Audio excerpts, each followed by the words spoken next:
My name is Rhett Davis, and on behalf of the Geelong Regional Library Corporation, I'm delighted to welcome you all to tonight's event with the inimitable Hilde Hinton about her new novel, A Solitary Walk on the Moon. I would like to start by acknowledging Wadawurrung and Eastern original owners of the lands on which our library services operate. We pay respects to Wadawurrung and Eastern elders past, present and emerging, and indeed all First Nations peoples who have joined us here today. We acknowledge and celebrate the First Nations peoples of this land as the custodians of learning, literacy, knowledge and story. This iconic library sits on Johnson's Park, but a couple of short centuries ago this park was a freshwater source for the local Wadawurrung community. It was taken and dammed and became a cesspool before it was drained to become what we see today. It's now very lovely, of course. It's got this beautiful library, the new arts centre nearby in the gallery, and it's something as a Geelong resident I'm very thankful for, as I'm sure you are. But when we get together like this, I think it's worth reflecting on what we really are. Now, Hilda may not remember this, but I think she does actually now that we had a chat about it, but a few years ago we actually met before we'd published the novel. It was at an after party for the Dear Santa book. It was all a bit exciting for me at least. We had a great chat and I remember very little about it. She also patted me on the head a few times. Needless to say, it was a good night and I'm very excited to be chatting with her this evening. Some quick housekeeping before we begin. You'll be able to buy books, of course, from the lovely people at the Book Bird over there after the session. And Hilda will be sticking around to sign copies. If you can't manage that, you can always borrow books from the Geelong Regional Libraries, of course. Now, Hilde Hinton avoided being a writer for many years, which is something I relate to, and I'll be interrogating her about further. Her critically acclaimed first novel, The Loudness of Unsaid Things, was described in the Australian Book Review as character-driven storytelling at its best, and in Marie Claire as a stunning debut novel about family, loneliness and isolation. She's now followed up that bestseller with this wonderfully warm, deeply moving and funny book, A Solitary Walk on the Moon, about supposedly ordinary people who aren't that ordinary at all. Hilda is the elder sister to Connie and Samuel Johnson and lives in Melbourne in what she describes as a house for the temporarily defeated. There's so many things I'd like to talk about here, so let's get into it. Please welcome Hilda.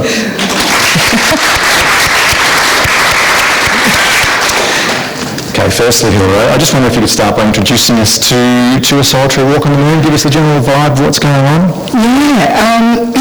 I was on the road for 3 months in Queensland with our charity Love Your Sister, and I hadn't actually spent that long on the road before in my life. So I was seeing all the things and it was marvellous. And I looked over and there were some silos that were really bright yellow. And I said to the car, that's the colour fire engines would be if fire engines were yellow. And the young boy driving just turned around and said, "Who says that?" And I thought, okay, well, other than me, who would say that? Mm-hmm. And that was the seed for Evelyn. I wanted her to be prickly, difficult. You know, I didn't want to like her. I wanted her to be complex and irritating, and as the book went along, because I do it from start to finish, I don't jump ahead or anything like that. I think as a reader you can see where I start to love her, but you don't necessarily always like her. So I wanted to do a deep dive into one person who you never quite know whether she can't love or whether she loves too much. Somebody who doesn't want to get involved, doesn't want to become too close to anything, and sort of that's how it all started, and she grew from that. Yeah, so that's our little Evelyn, who has a laundromat, because she's decided that she can keep an arm's length from the community in a laundromat. She can just look out the window and people come and go. And yeah, she sort of tries very hard not to become close to people, but she's very helpful and occasionally follows them home in case they ever need help. not because she's a stalker. She's not a stalker, but she has a sort of there's some instances where so she can pick locks. Yes. Which is very interesting, but can you talk a little bit about, there's a little bit of there's a little bit of darkness there, isn't there? Yeah, so what we know is her current life, and we sort of ascertain that she moves from life to life, and when she becomes too close to people, she just leaves that life behind and starts again.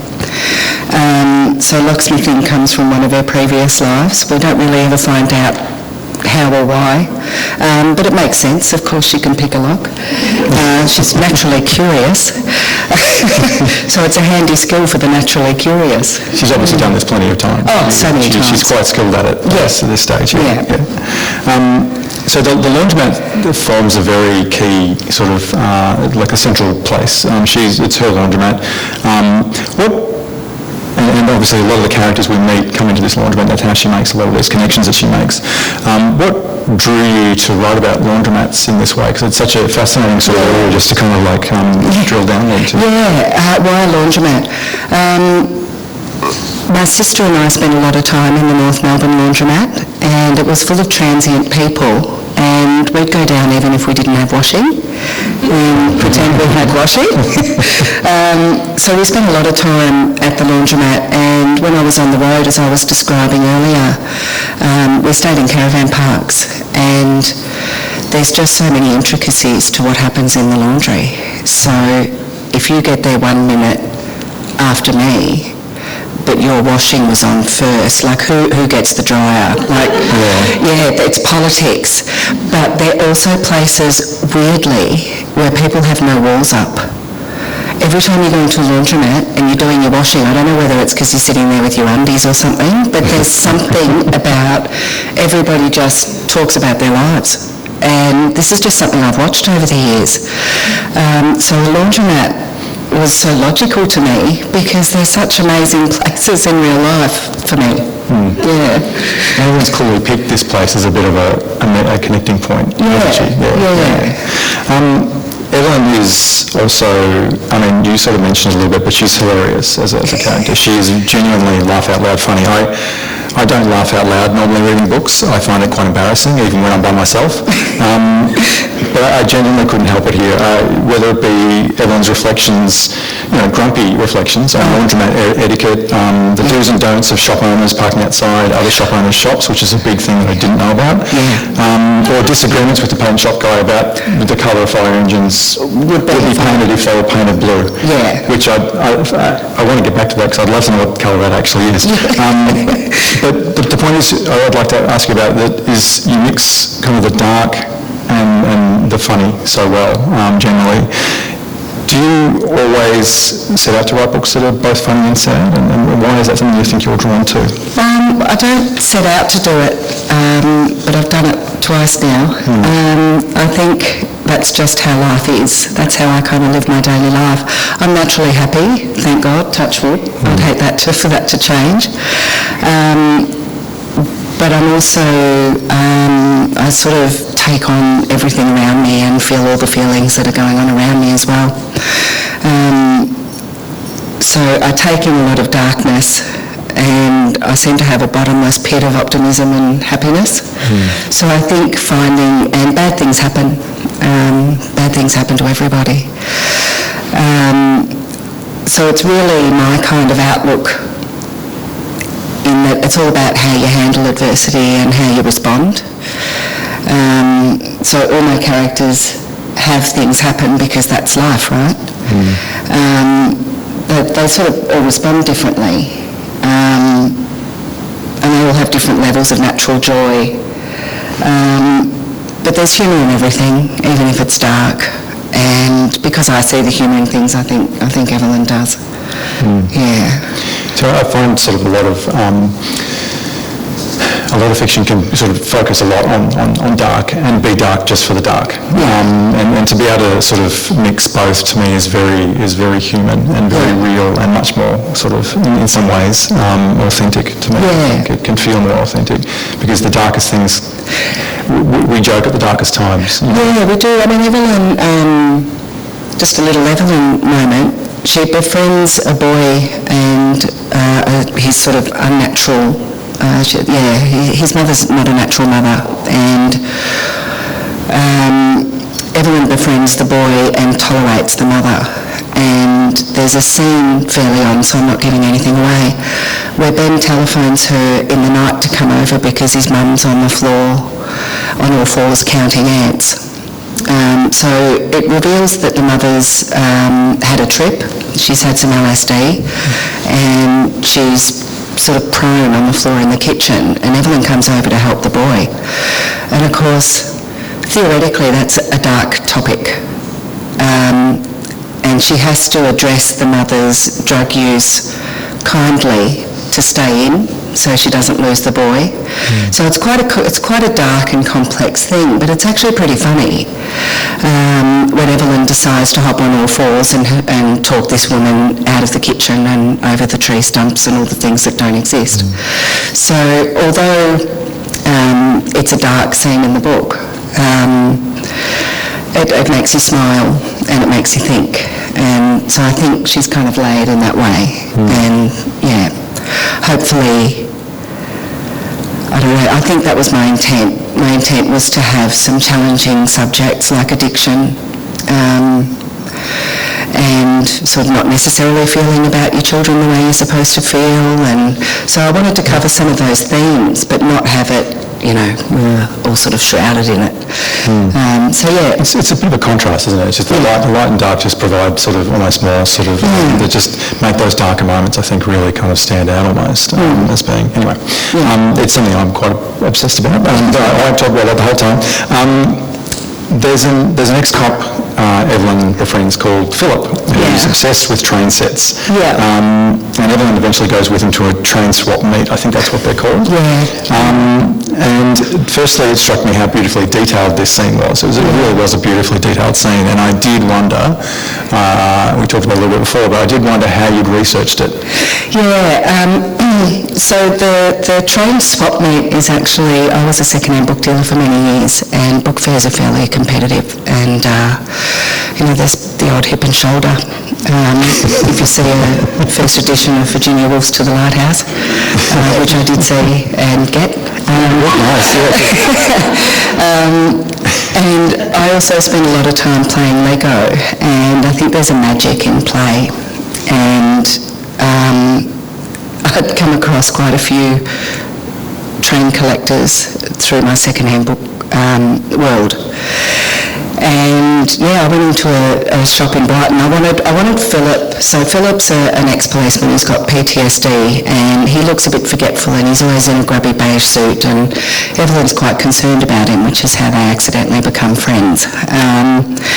And when she goes into his house for the first time, the whole lounge room is a train set, and she sort of loses herself in this magical world.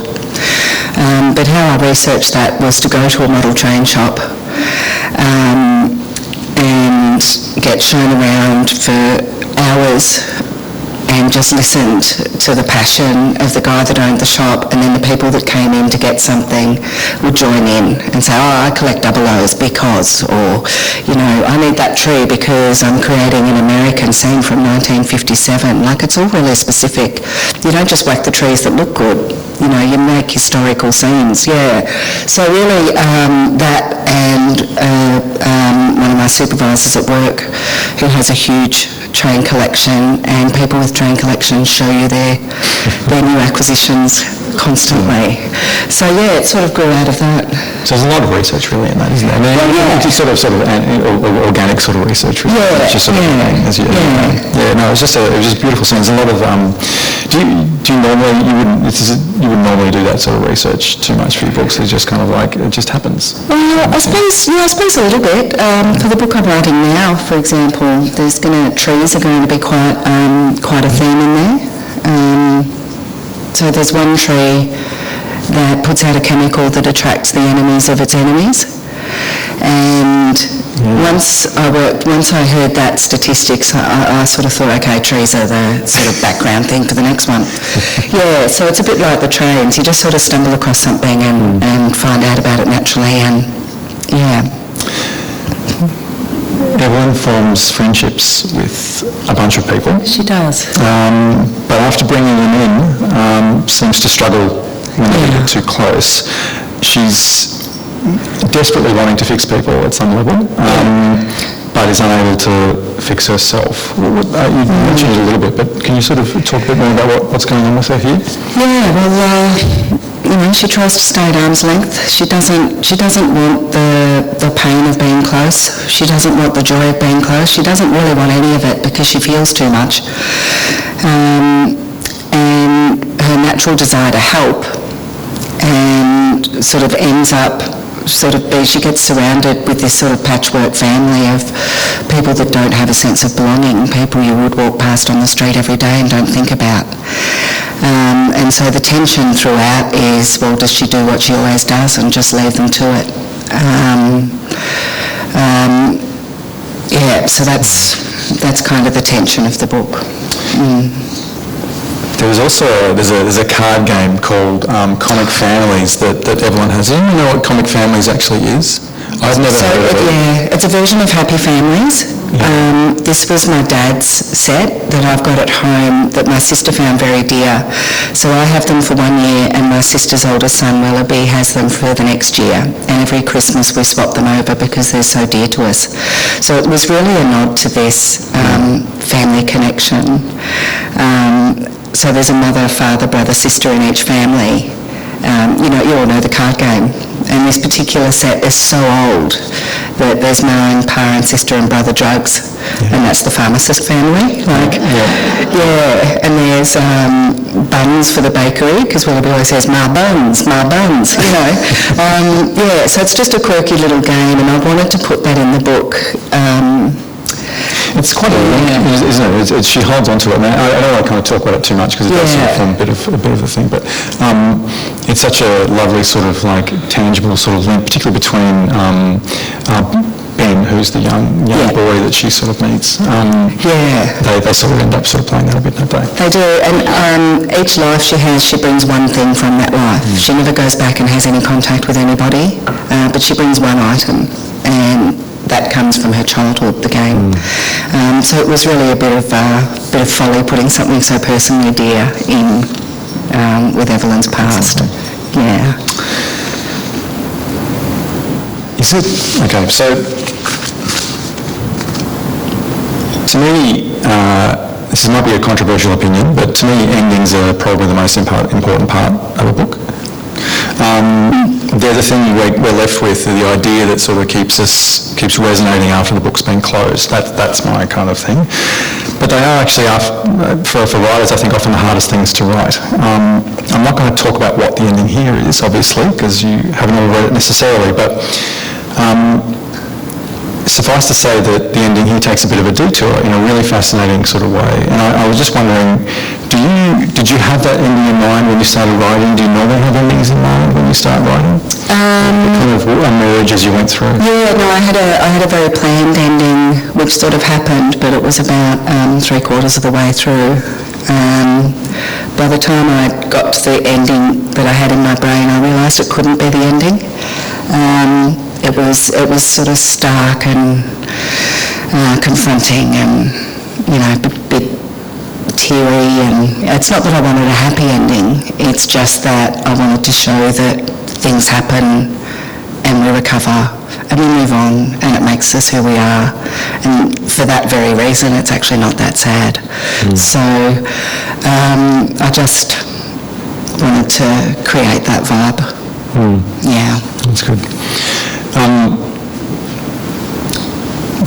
You've sort of mentioned a little bit, there are a few notes drawn from real life, it's just little things like, I think in the Loudness of Unsaid Things there was a mention of that lovely man who rides around the country, which is a little nod to your brother, of course, which is beautiful. And in this book you mention, I think in acknowledgements, Philip being inspired by a man drinking water on the train. How do, I know fiction is fiction, fiction is non-fiction, but how do real people kind of find their way? Yeah, this is fascinating for me because I don't think anything's fiction. Even your fictionalised things. Yes. This guy on the tram, he was grubby, but he had a quiet elegance. and he had this water bottle, and he unscrewed the lid quite slowly and took this sip, and it was majestic, and he had this sort of natural grace, even though he was filthy. And he did up his bottle and put it down beside him, and I got off in 2 stops, and I remember thinking,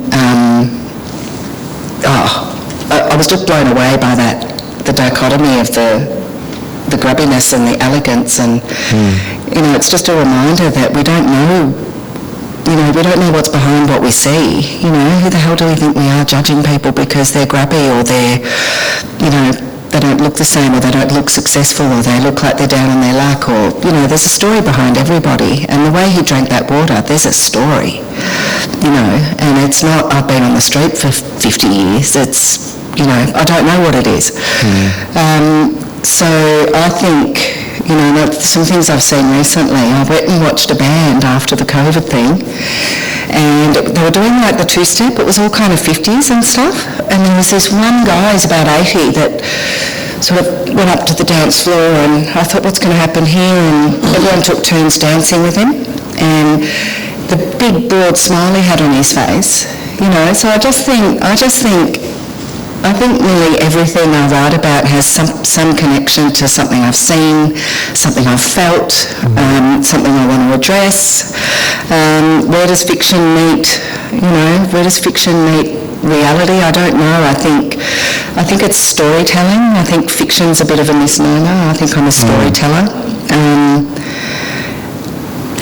There's so many layers, right? There's layers in any novel. There's so much real life in there that's going on. Of course, a lot of writers would sit there and say, no, it's all made up. And it is, but there's so many layers of what's been happening in your life as you've been writing it, I imagine, as well.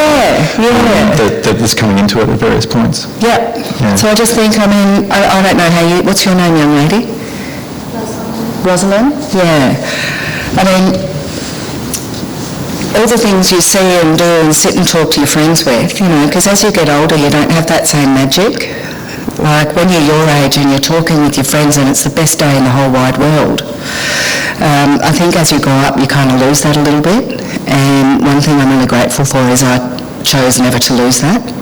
And I'm lucky I've got a brother and my best friend that we spent our whole childhoods doing that, and we still do it as grown-ups.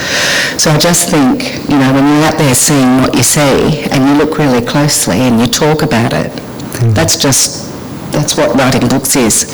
It's just seeing what you see and realising that everything you see is kind of special in its own way. I focused on you because you're young, and everybody here remembers being young and feeling that way.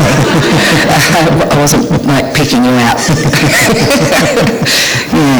So I think that's what storytelling is, never growing up. Absolutely. I think it is, and that's what it feels like to me too. I think it's an element of making stuff up like a kid. It's wonderful, really. When it's not incredibly difficult. Again, maybe that's just me. The world is a bit on the miserable side at the moment, and so much storytelling seems to reflect this sometimes, as I mentioned before. Your fiction seems to sort of find hope, I think, in a lot of dark places. There's some darkness there, but there is some hope there too.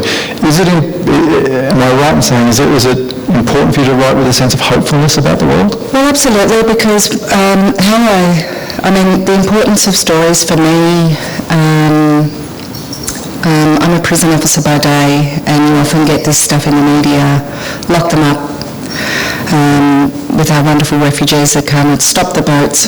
We've become a nation of 3-word slogans. There's no debate anymore. And people are drifting away from what we used to do, which was hear people's stories. And it's hearing people's stories that gives us empathy towards a cause. And I'm concerned that storytelling in all levels is sort of dwindling a bit. Binge watching Netflix is not the same as having an across the board. There's nothing wrong with it, I do it too. An across the board sort of desire to know and hear and see and feel. And I worry that we're not hearing people's stories anymore. and therefore our empathy's dropping. Yeah, that wasn't quite the answer. But I mean, that's part of it, isn't it? Yeah. It is sort of writing with hopefulness because it is writing with empathy and writing with hope. And this book to me is important. It's got important subjects in it, even though, it's a story. There's some things to challenge your sort of stance on things. And I was able to weave up little things in, so obviously as a prison officer, I can't unsee what I see on a daily basis. And it was nice to have Philip, who had that in his past. He's an ex-policeman, not quite, so I touch on little things and turn them into stories. But it's a bit like what I'm trying to say about, when we hear Ando's story, the happiest refugee is very different to Stop the Boats. And it's a bit like Philip's story is a bit different from me saying emergency service workers this. I think storytelling's sort of who we are. And Evelyn is very much just to sort of finish on that, she's such a complicated, in a good way, complex sort of person who has that ability to be empathetic, but is also kind of has sort of a lot of kind of difficulties as well. So it's just fascinating, I think. She's a wonderful character. If I do read a bit, I think I'll do a bit of the train one. Would you like to do that? Yeah, we've got some time. Do you want to do a little... Well, no, because it's always a bit boring, isn't it, when people just read? Would you like to hear a reading? Yeah. We'll do a brief reading. That would be lovely. Yeah, I mean, usually you have a bit ready. I've got a few bits I like, but the train... Oops. Okay, so the train, she's at the swap meet. She hasn't known Philip very long, the man in the grubby beige suit. But she kind of likes having this friend, and she likes playing trains with him and imagining worlds within them, and she thinks maybe she's made a friend. And she goes to this swap meet, so that's kind of setting the scene. I don't want to go for too long. Okay. Evelyn was excited to be going to a swap meet, even if it was a model train one. She admired people who embraced their interests and created their own communities with others, although she was surprised to see so many people standing in line at the town hall. Philip was at the top of the stairs, and as she made a beeline for him, each person she passed became displeased at her pushing in. She waved and called his name the whole way, as did he, but the fact that she was clearly joining someone didn't even dent the annoyance of those in her wake. When she stood next to him, her nose prickled. Her eyes followed the smell. There was a man nearby in a coat that was shiny with ingrained grime. His face was similarly grubby, and Evelyn thought he looked like a chimney sweep from a different century. When he smiled, she saw he sprouted a few stumpy black teeth, and she put on her best neutral face. The group of men around Philip continued their talk of trains as though she hadn't even arrived, and Evelyn noted that she was relegated to the bottom of the social ladder, along with smelly old mates standing on the periphery. Evelyn checked her watch and saw there was still an hour to go before the doors opened. She asked Philip if he'd like a coffee. He shook his head, but the two men next to him asked for cappuccinos, seeing as she was going anyway. Now that they wanted something, they were prepared to introduce themselves. One was a tall bird-like man who scrunched his nose every few seconds. Evelyn wondered if it was a tic or whether he was unable to ignore the smelly elephant in the room. The other was a jolly, ruddy-faced man who could have been anywhere between 50 and 80. It was always hard to tell the ages of happy people. She did a double take at his pale blue overalls, as she didn't believe anyone over 10 should wear them unless they were working. Evelyn headed off to the nearest coffee shop, and she soon found herself in a serious case of the sweats. Back when she was a schoolgirl, her sports teacher had told her off for saying sweating. Apparently men sweat and women perspire. Evelyn wondered whatever happened to the harsh 6'5" woman who had done her very best to teach Evelyn how to catch a ball. The constant look of disgust on her face was what had sparked Evelyn to practice a variety of appropriate faces for her ever-growing set of social circumstances. It had held her in good stead over the years, proven just before when she had smiled warmly at the smelly man despite her disdain and sadness. Never mind that she still couldn't catch a ball. Despite her obvious skills at adapting and settling into new groups, new social scenes made her nervous on the inside and sweat on the outside. But still she kept throwing herself out there in case the next group was going to be the one. Her one. This event was particularly challenging as the only conversation topic was trains, which she knew nothing about other than they created lovely new lands for her and her imaginary people to live in. Evelyn returned with 4 coffees, handed one to the Birdman, one to the chubby, ruddy, overalled cartoon man, and one to the smelly man before taking a large swig of her own. "I didn't know if you had sugar or not," she said, as she handed Smelly Man 3 paper sachets and a paddle pop stick. The man just stood there, frozen. Evelyn became irritated as she held out the sugar sachets. She looked around and saw that everyone else had frozen too. It was like she was stuck in a land where all the people were frozen in time except her, which was not as pleasant as she thought it would be. She pictured herself wandering through them, pinching Birdman's nose between her second and third knuckle, dislodging an overall strap off Cartoon Man's shoulder, wiping a surprised smile off Philip's face without any of them knowing what had happened when they came to. Perhaps she could even disrobe Smelly Man, hose him down and put him back together again in a new outfit made up of all the extra items from the other frozen people. Philip's scarf, Cartoon Man's extra jumper, and then when they unfroze, they would wonder how all their clothes magically appeared on Smelly Man. Evelyn laughed, which seemed to rouse the group simultaneously. "For me?" Smelly Man asked. "Did you actually get me a coffee?" he asked again. Evelyn didn't like incredulity. It usually meant she'd done something odd. She tried her guts out to be the same, and when she did something that made her stand out, she always glowed fire engine red. Then she realised he was simply surprised and grateful, and for just a moment, he felt part of something, that he was more than just a nuisance. Sadness rained from her brain to her toes, and tears sat in her eyelids when she saw his happy, sooty face. "Yes, for you," she said tenderly, as she pushed the sugars and stick into his hand. She looked around at the group and saw a mixture of inward shame and outer warmth as past lack of social graces swarmed through them. So you got the idea. That's our Evelyn.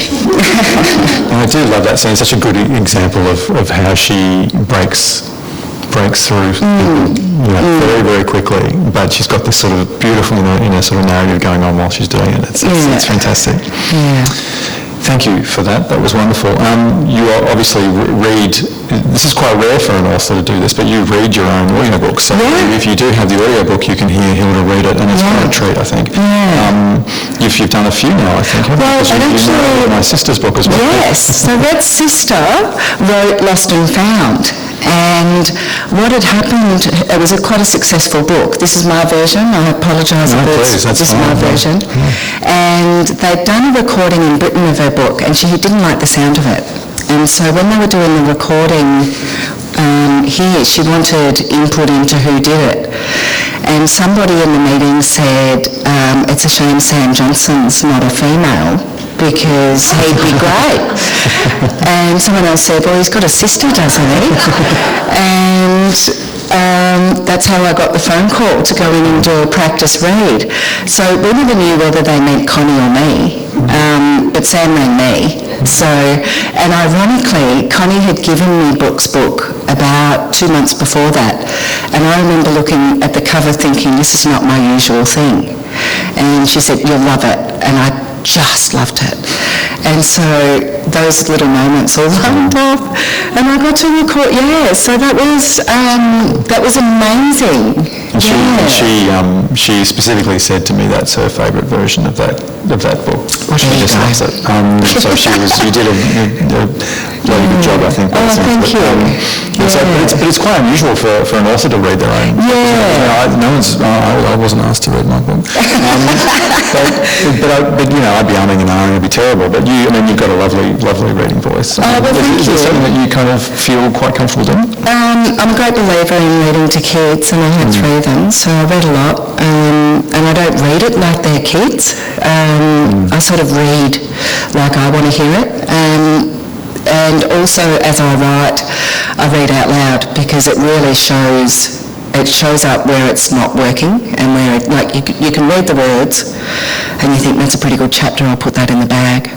But it's not until you read it out loud, for me, that you think, oh God, Christ, that comma wasn't quite where it should have been. And it's at a slower pace than when you read with your eyes. And so I naturally read out loud when I write. so I think that held me in good stead, except I realised in this book I have trouble with the word little, because Evelyn, when she's younger, is referred to as little Evelyn, and it's actually quite hard to say, but I got through. I'm never writing the word little again. You've got a sort of list of words that you might be using from now on. I've often made up words in my books, and I've gone to read it actually on the day, and it got to the point I'm like, oh, I shouldn't have put that in there because I don't even know what that word is. It's awful. Anyway, it's not about me. Now, aside from our wonderful publishers, we have a couple of things in common as writers. The first is we've both taken a while to get, I'm not going to say how long, in either case, to publish our first novels. Why the wait in your case? And second question, it's a bit more loaded. Do you think writers who publish after their 30s, let's say, have an advantage or a disadvantage over people who publish earlier? Maybe you don't have any opinion on that. Because I did it that way, I'm going to choose an advantage as opposed to, geez, I wasted a lot of years. Yeah, you did. I think it's an advantage thing. Good. Yeah. I mean, I think I'm not into all that. People who've known me my whole life seem to think that it was quite natural that I'd write books. A girl I went to high school with that I hadn't seen for many years, I said, I wrote a book. And she said, of course you're going to write a book. So it's funny how the people around you sort of have a feel for what you're going to do, even though it wasn't on your radar. I wrote a book when I was about 25, 30. My dad was a writer, my mum was a poet. Dad said to me, you're going to polarise people with your style, but you're better than I'll ever be. I just became quite overwhelmed at all that and stuck it in a drawer and put up with this sort of... I felt like something was missing for a few years after that, but I just kept pushing through and I focused on family. And after my sister passed away, her and my brother had written a book about our charity Love Your Sister, and the publisher wanted an extra section for the new edition for the Mother's Day release, and it was due in 10 weeks, and they wanted 10,000 words. We're not being recorded, are we? Yes, we are. Okay, well I won't say something. So I stepped in somebody else's shoes and finished that job, and what it did was remind me of how much I'd loved it when I was younger. And instead of pushing aside this big hole I felt after I'd handed everything in, I rang my brother and said, I've got this big hole after that, and he actually came around to my house, said, Dad's gone, Connie's gone, the kids are grown up, there's nothing to see there, they're all fine, what's your problem, get off your backside. It was more colourful, it was louder. It comes from our childhood as well, because our dad was a character building father. So we put everything on the table. We always, point out how we're going to each other, and he just, I think, went for about 30 minutes, and I was raising my voice back. You don't know how busy I am. You don't understand. It was quite an affair, and I think I started doing it after that almost as a bit of a $10 to love your sister coming, as a bit of a fuck you. And it didn't drive the whole project, but it certainly sparked it. And once I got going, there was just no looking back. And as my current partner said, when you write your first book, you've got your whole life to write it. When you write your next one, you've only got a year. And I think that's a really interesting concept. So I think you are writing it your whole life. I think everybody has a book in them.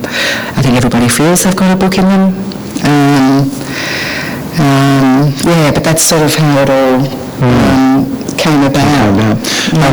A dare. it's really easy to talk about. One of the other things we have in common, we talked a bit about, just briefly about Brooke before. Yeah. We're both publishing novels while being older siblings to creatively successful people. Yeah. And Samuel, obviously, in your case. Success in a family, at least anecdotally, I don't know, can be an ingredient for some poisonous relationships between siblings, but neither you or I seem to have that. We have very supportive, absolutely. obviously some truths being dropped occasionally, but you seem to have such lovely, beautiful, sort of supportive relationships there. How important have these relationships been to you as a writer, I suppose? It sounds like pretty important. Well, I mean, obviously crucial for me to have sort of his support throughout everything. I mean, I just can't imagine what it's like not having that. Although he did have a car accident a year ago next week where he nearly didn't make it, and I had a bit of a window into what things would have been like without him. It wasn't a very attractive thought. It was devastating. So really, I understand there are siblings out there who are in competition, who have natural conflict. I don't understand that. It's not the case in our family, but I also know that in our family we weren't allowed to fight, and I often wonder how much Dad had to do with our closeness. This is going to sound terrible, but it was the 1970s. I think Connie and Samuel were about 4 and 5, and they were fighting. And Dad walked up and he banged their heads together. I know. And he said, that's fighting. We don't do that in our family. You know what I mean? So we weren't allowed to fight. We were brought up to support each other and love each other and play with each other. So I think with us it was really our upbringing, and there's probably something in that with you. If you're brought up to be cohesive, then that continues into adult life, and it's a beautiful thing. We just kind of ignored each other rather than fought. And then as we've gotten, we were always very friendly, but as we've sort of, become each other's kind of first readers and things like that. It's quite lovely. But it's just an interesting thing to sort of have that, because it does seem like it can be quite a competitive sort of space sometimes. I'm going to focus on our young lady here again. Do you have brothers and sisters? You don't, so you're an only child. Right. Oh, that's kind of the opposite, isn't it? You probably want siblings. Yeah. Oh, well, I won't ask you how you feel about them. Do you have imaginary ones? Yeah, well, that's good. Until I said, you'll have to share the attention. And she went, okay. And I went, and you have to share this. She went, that's okay. And I went, we were making cake at the time. I said, you wouldn't get the beaters and the bowl. She went, well, There's only so much the sharing can go. Yeah, and the more there are, the less you get. Yeah, one gets... I'm going to eat my cat with another cake. Okay, so you've got proof of sharing. That's good. We're just about ready to ask some questions here too. If you can get your questions if you've got any questions to ask, we'll have a little bit of Q&A time from your ones. If you have some, if you don't have any, that's okay. But if you do, there'll be mics coming around in about 1 or 2 minutes. I love questions. Just a little bit of a heads up. Last question before that. Yep. We talked about acknowledgements and dedications the other day.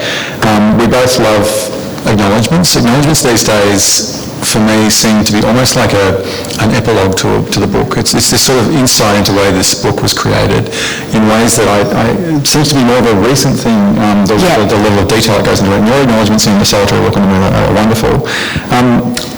Why do you love acknowledgements and dedications so much? Oh my God, so because I was a second-hand book dealer for 20 years, every book I picked up, I'd look at the dedication.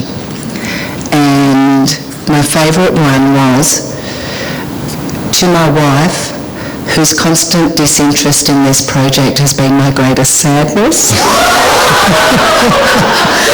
And I wanted to track them down and find out whether she'd ever read it, but they were dead. And I've got a feeling that he did that knowing she'd never opened the cover. I don't know. So my love of dedications and acknowledgements go way back. My acknowledgements in Loudness, I've been told a few times, is the best chapter in my book. So the dedication to the first book, because No one could believe, even though everyone could see I was writing the book, no one in my house with the temporarily defeated or my brother or myself actually thought I was going to finish it. And so the day I pressed send, we actually put our fingers on there together and clicked send. They all ran around doing helicopter arms on the back porch. So the first book's dedicated to that. And this one's dedicated to my middle child, because I don't believe in doing things evenly. Like, it's not about that. Why would I dedicate it to all of them when he's the one that helped? And what he did when he was living with me is he'd do this a lot, because he was really excited by Evelyn, and he'd say, "It's been too long, where's the next chapter?"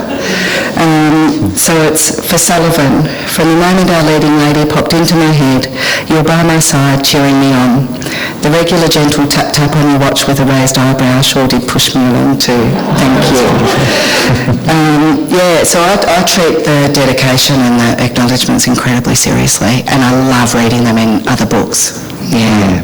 Love it. Yeah, they are such a lovely... Yeah, I look forward to it. Yeah, absolutely. It is that kind of thing. You almost... It just puts things in context in such a really beautiful way. Yeah, sometimes you just get a page of names. I think Michael Connolly does that.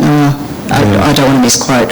Yeah, just a page of names. I don't love that. A little bit more about what this person was doing or what they weren't doing. Yeah, and I keep looking through in case there's other words. Yeah. But anyway, I feel like... Alrighty. Oh, am I... Do we have any audience questions? We'll have someone down here. Thanks. Hi, I've got two. My first question is, and this was bugging me the whole time reading the book, is how old is Evelyn? Driving me nuts. Yeah, younger than the woman older than the woman on the cover, I think. Right. I specifically didn't want to define her age, because I think she could be anything. She could be anything from, in my mind, she's sort of in her 40s, I think, in my mind, but she could easily be in her 60s. I think there are some bits in the book where even I thought she was 60 for a minute. So age indeterminate, it's kind of what you want it to be, and I also specifically left out geography and just sort of made it places we can all picture in our heads. But yeah, I don't know why I did that, but I specifically didn't focus on her age, but in my mind she was in her 40s and occasionally in her 60s. Okay, thanks. My other question is, I really loved the character, and I forgot the book was actually not about her. So is there a book about Evelyn and her previous lives? I've had a great deal of trouble evicting Evelyn from my head. It's been hard for me to move on and start the next book. Yeah, I don't know.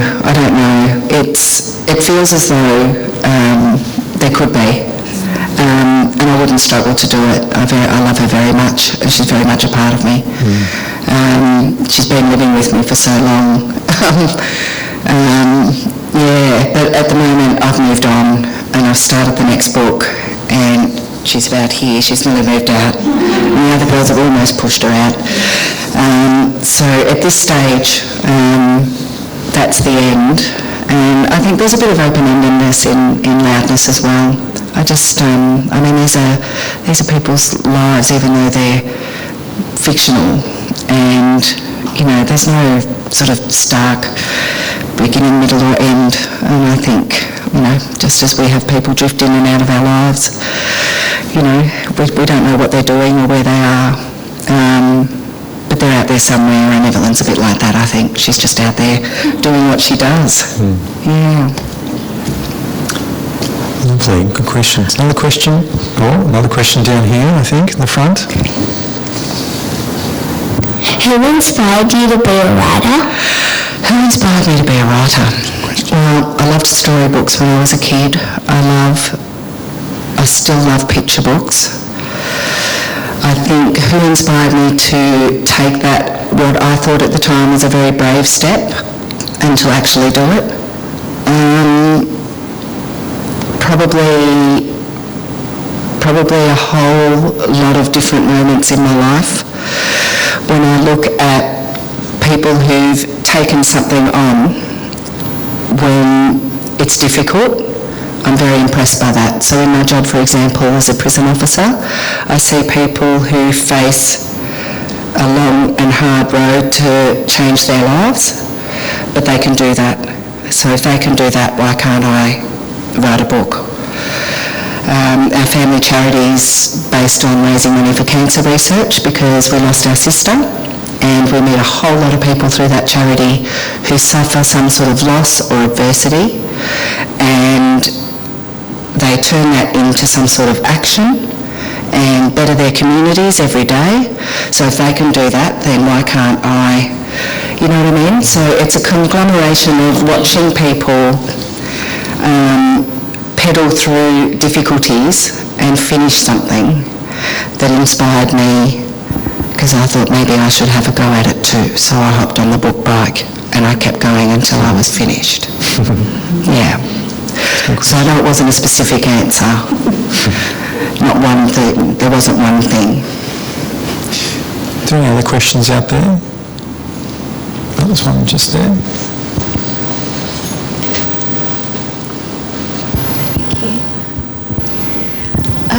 Do any of the prisoners you work with know that you're an author, and if so, do they like to hear your stories or give you suggestions for character development? Yeah. So I can't actually talk about my job outside my job without losing my job. But I can say general statements, and general statements is, you know, they've seen me in the paper, or they've seen that I've got a book out, and I think what it does is it's a good reminder that whichever uniform we're in, we're all people, and having our sort of cohort know what I do is not a bad thing, because it humanises us. And yeah, whether any of them have read anything, I don't know. Yeah.